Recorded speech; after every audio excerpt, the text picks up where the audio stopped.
This is Ciaran Gibbons for Seconds Out here in Cardiff, Wales. I'm delighted to be joined by the former European champion, Spencer Oliver. Spencer, how are you, mate? Yeah, Ciaran, all good, mate. Looking forward to Saturday night. Obviously, Eubanks-Williams, big fight for Cardiff. Great to be back in Cardiff for boxing, and yeah, it's going to be good.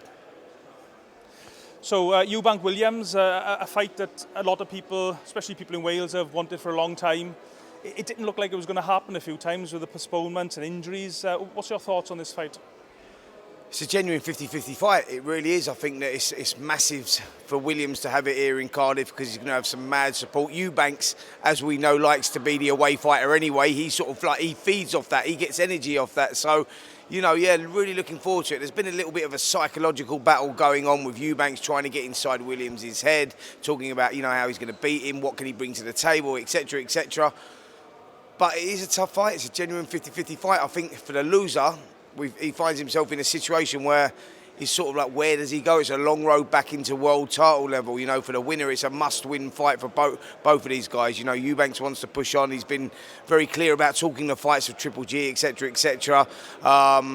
Williams coming off that respectable loss against Demetrius Andrade. He put up a good performance, hurt bad in the second round, comeback, showed a lot of charisma there as well. A lot of character there. So, yeah, it's a tough fight to pick, this one. It really is. Williams is maybe underestimated with his boxing IQ, his boxing skill. He was a great amateur. He throws a brilliant right hand. He's got a great left hook as well.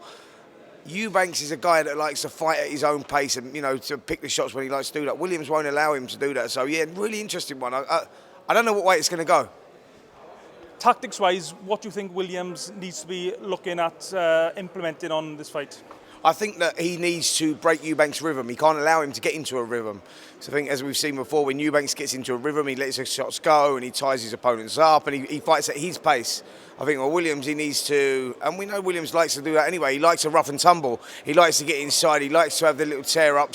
But he can box as well. People don't know. People underestimate his boxing skills. But I think for Williams to win this fight, he has to take the bull by the horns. He has to take the fight to Eubanks, break the rhythm, and just stay all over him, smother him, and outwork him. And what is Eubank looking to be doing from the opening bell? I think that Eubanks is looking to find a rhythm. He's looking to get behind his jab. It's been well documented that he's working with Roy Jones. He's been working with Roy Jones now since the beginning of 2020, since we went into lockdown. He stayed at Jones's place, and we saw against Marcus Morrison in his first fight back that we saw glimpses of Roy Jones in there, and he sort of hadn't settled into that sort of style. So I think that, I think he's still a work in progress, Eubanks, which is a strange thing to say because, at sort of like 31, 32 years of age, you'd think that he would have been sort of developed at the top of his game, but he seems to, I think it's the first time he's ever listened to a trainer before. He's gone through a number of trainers, Ronnie Davis, he had spent some time with Adam Booth as well. But I think that Roy Jones is the right man for him. So it's interesting to see what he's implemented, and we see if we see some more of that in this fight, because the glimpses that we've seen is he's sort of like, he's been boxing like Roy Jones. He needs to find his own style. He needs to put all that together with the Eubanks of old. But yeah, for Eubanks to win this fight, I think he really just needs to find a rhythm, get behind the jab, and try and keep Williams at bay, because Williams is going to be all over him. He's going to be like fired up, pumped up. He knows it's a must-win situation, and he's in his hometown. You mentioned Roy Jones, who's been training Chris Eubank Jr. Roy had a very unique style. Is there a danger of Roy Jones trying to mould Chris Eubank too much into his own fighting way, or has Chris got to find his own style?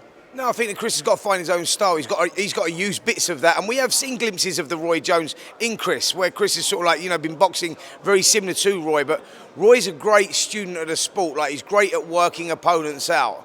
Roy Jones will have studied Williams. He would have told him what he needs to do. He will have implemented that stuff into his style. But yeah, he's just got to be careful that Eubanks doesn't try and box too much like Roy. Just takes on board what he's done and adds that to the Eubank of old, and then we should see something quite special. So it's an acid test for Eubanks really at this stage, because it's a must-win situation. And likewise, Adam Booth is an excellent trainer with a big reputation. How crucial will he be to a possible Williams win on Saturday? I think it'd be very crucial. I think the trainers are playing a massive part in this. And Eubanks has been down with Adam Booth as well. He trained with Adam Booth back in 2015, 14-15 I think it was. So Adam knows Eubanks. Yes, Eubanks is a different fighter to what he was back then, you know, but what I'm saying is he knows how he ticks, and that will only help Williams, you know, in his charge for victory in this contest. So, and the psychological side of it as well, with Eubank knowing that Booth would know certain things and certain vulnerabilities about him. So, yeah, it's interesting. It really is. There's a lot of moving parts in this fight that make it exciting. And Adam Booth is well known for having his boxers fighting a very controlled style, like Hay against Valuev and when Groves fought De Gale. Do you think it's going to be crucial that Williams fights a controlled fight on Saturday? Yeah, he needs controlled aggression. That's what he needs, controlled aggression. So, you know, not just going all out and not thinking about it, because if he does that, he could get knocked spark out because he could run onto one. Eubanks can whack a little bit. So, yeah, it has to be educated pressure. It has to be controlled, but it has to be at his pace, not at Eubanks. Who do you think is the puncher in this fight? I think Williams is the puncher. I think that Williams is the puncher in this fight. You know, he's got a good right hand. Like, he works it well behind the jab. You don't see it coming. He whips in the right hand, throws a good left hook as well. So, yeah, I would say that Williams was probably the puncher in this fight. Eubanks can whack as well, but I think that Williams is probably the heavier-handed of the two. And just moving on to the heavyweight division, it really has been a soap opera for the last couple of months. Various fights we're hoping to be announced. Nothing official yet. What's your take on the Fury-White saga? You know what?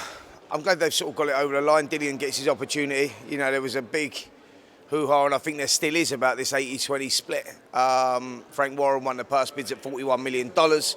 So it gives Dillian a good fight, a good payday, a good purse, and the opportunity to fight for the WBC World Heavyweight title. So, you know, he's got his wish. Oleksandr Usyk and Anthony Joshua go over old ground. Winner fights winner. So we find ourselves in a semi-final situation again. It's pretty like what we did when Joshua boxed Usyk last time.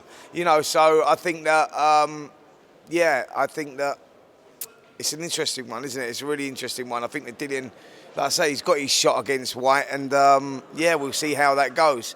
It's a tricky one to call that. It's a tricky one to call. I know a lot of people writing White off, but he's got this unorthodox style, and he's got these long arms, and he throws heavy-handed shots. And Fury, you know, if he switches off at all, you know, he's very heavy-handed, White. So that's not a foregone conclusion. That's a banana skin for Fury.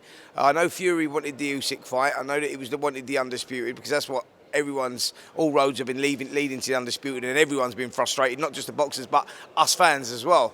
So I think that it's a potential banana skin. But Anthony Joshua as well, he's got to go over old ground, which is, I spoke to Joshua about this actually after he lost the fight, and he said, "Yep, I'm going straight back into." And I said, "What do you think about that? Do you think you should go in for maybe a little warm-up fight?" No, he said, "No, I want to right the wrongs. This is what I do. I've done it against Ruiz, and I'll do it again. You know, I recognise where I went wrong in the fight, and I'm going to change it up." He said he's going to rip the script up. Basically, he tried to box in that last fight, which was the wrong thing to do, because that's not what Anthony Joshua does. You know, he fights with his heart on his sleeve, and that's what makes him exciting. That's why, you know, he's the brand that he is, you know, because, you know, he's a great advert for boxing, where he come from. You know, his whole journey has been well documented, but also what he does in the ring, you know, that fighting with his heart on his sleeve, taking a fight to him, and that vulnerability makes him exciting as well. We saw him trying to outbox the best pound-for-pound boxer in the world, or one of the best pound-for-pound boxers in the world, in Oleksandr Usyk. What was you thinking? Do you know what I mean? By round 7, 8, 9, you should have torn up the script. You should have gone for it. Because I was sitting at ringside going, "What are you doing?"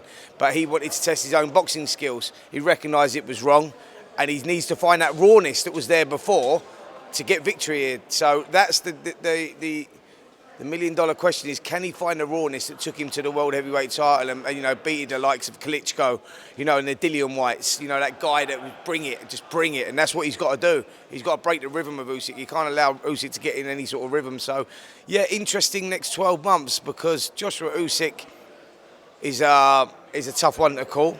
Usyk will start big favourite, and Fury will start big favourite, but don't write White off either.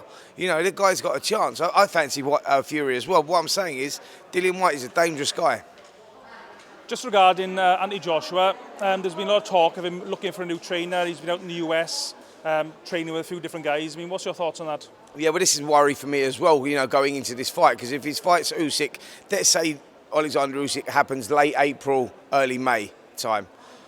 Is that going to be enough time to adjust, you know, with a new trainer? Can the new trainer implement the things that he's got to do? Or does that leave Anthony even more confused than he was before he went in last time? Because he was in this sort of situation where he was testing his boxing skills, and I think he worked with Andy Ruiz. He recognised that he can box on the back foot a little bit and thought, hold on a minute, I want to sort of get into that a little bit. And he was sort of caught in between styles, if you like. And I think he has to revert back to the old style, the rawness that took him there to get victory here. So yeah, going in with a new trainer, like, time's not on his side, you know. So like that could be a big problem as well for Joshua. You know, I hope he gets it right, and I hope that they have enough time together to be able to do the things and adapt to the things that he needs to do. But yeah, that's a dangerous one, like with such less time going, you know. And before I let you shoot off, because I'm sure you've got plenty of other interviews and things to be doing, I'm going to put you on the spot. Yeah. I want 3 names. Yeah. Williams, Eubank, White, Fury, Joshua, Usyk. I think Eubanks finds a way. I think he finds a way. That's going to be a tough fight, right? And so I just think Eubanks finds a way. I think he edges it. I think it's going to be a close fight, a really close fight. I think we're going to get a lot of dramas in that, but I just lean towards... I lean towards Eubanks. Yeah, and you want an Usyk Joshua prediction? I've got to go with Joshua. I just got to go with, because I think if he gets it right tactically, he gets it right. If is a huge word, by the way, but if he gets it right, he wins the fight. I think he's got enough in him to use his size, his explosive power to turn it around and pull off a memorable victory. But again, that's a tough fight, that one, because the manner that he was beaten in the last one, he was beaten from round 1 to round 12. You know, it was a sort of like punishing to watch, really. But I think that Joshua can do it. And Fury and White? I'll go with Fury. I think that Fury, again, like, I think White has his moments, but I think that Fury's supreme boxing takes him through. I mean, as we saw against Deontay Wilder last time, Tyson Fury stamped himself as a #1 heavyweight in the world. You know, he's got everything. He can fight, he can box. You know, he can take a good shot. He's going to be tough to beat, Fury. Okay, thanks for your time, Spencer, and enjoy your weekend in Wales. Yeah, cheers, mate. Cheers, mate. Lovely.